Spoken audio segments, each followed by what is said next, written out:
Hey guys, you're watching 31 and Count. I'm Eric Lee, and today I'm going to help you improve your video sound quality on a budget. So stay tuned.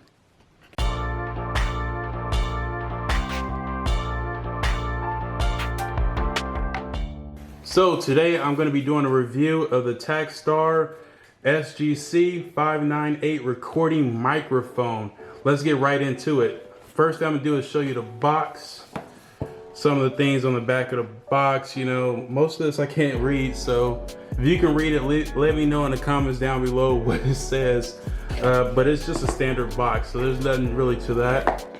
We're gonna open it up, and the first thing you're gonna see is the instructions along with a carrying case. Now this one's a fabric little case with the logo on it.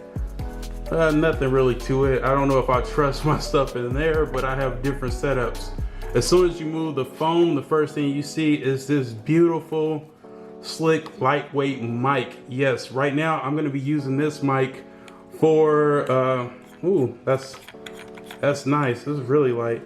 This is gonna be a shot mic for my Canon M50, but I guess if you have the right adapter, you can use this as a boom mic, you know, off camera.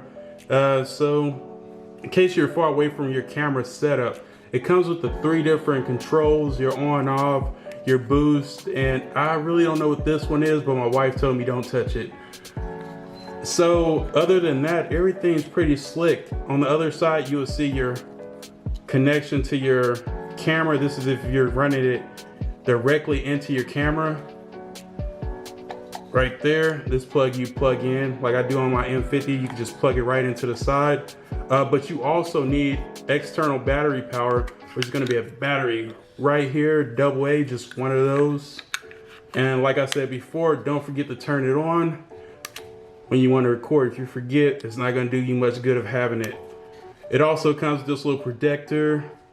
This just pretty much muffles out all that extra outside noise, which is really nice for those guys traveling to places and you really need your sound to be isolated.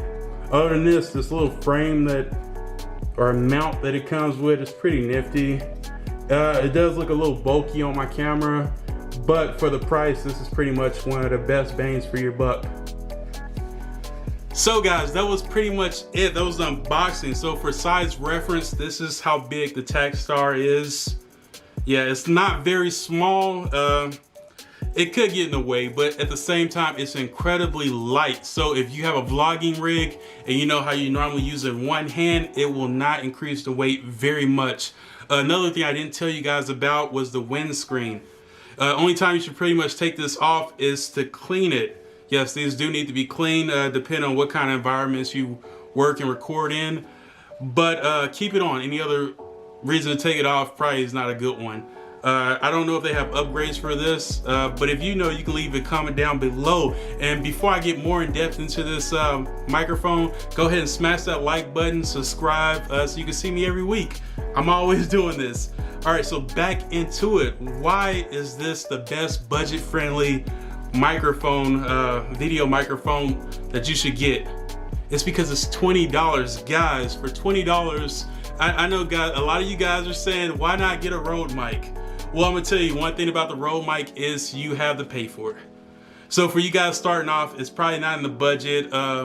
Also, the Rode mics, they have a very, very low bass, and I don't like the way that sounds in comparison. Sorry, it's just, this gives you a very middle tone, not too high, not too low, and it's very, very balanced in the price.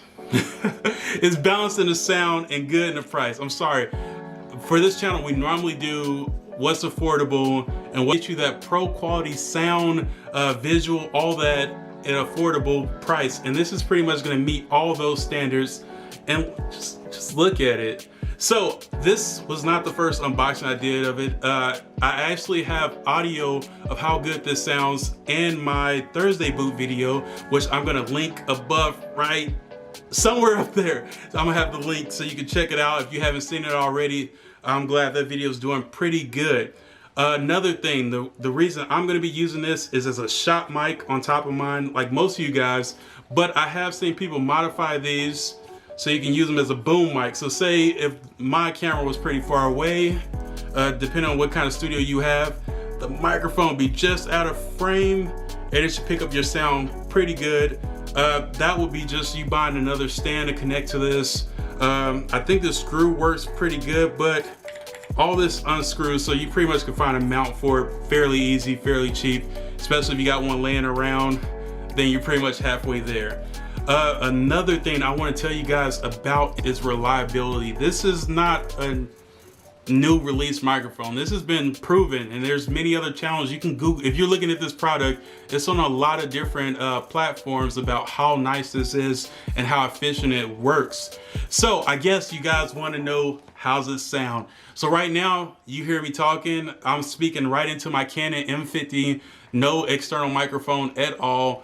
But now I'm gonna hook this up. I'm gonna let you guys know, or you let me know, if you can tell a difference in sound. So guys, you're now hearing the Takstar hooked up to the Canon M50, and I hope you can tell a difference in sound quality. If you can, leave a comment down below and let me know if you like it. I like this. I think it's a very middle ground sound. I personally think the Rode mic is a little too low for my voice and it doesn't come across as nice. But I want to also tell you guys a few features about the Takstar microphone. One is going to be, it has that 10 decibel boost. That's the one I was showing you guys earlier in the unboxing. And it also has a high pass filter. That was the thing I didn't know what it was at the moment. My wife looked it up for me. She's all this is her. And she was telling me that it cuts the low frequencies. I don't understand all that, and you guys don't need to know it either. But right now, I just don't need to have that on. So my configuration for this right now is just boost off and just everything flat. And that's what you're hearing right now. Okay guys, so that's gonna be it for the Takstar. I still have it hooked up to my camera as we speak. It's a part of my rig now, and I just love the sound. And for $20, it's hard to beat. I'm gonna list the link for the Amazon down below so you can check it out. And if you find anything else that's comparable in price and value, let God know in the comments down below. I'm Eric Lee. You're watching 31 Accounting. Y'all stay safe.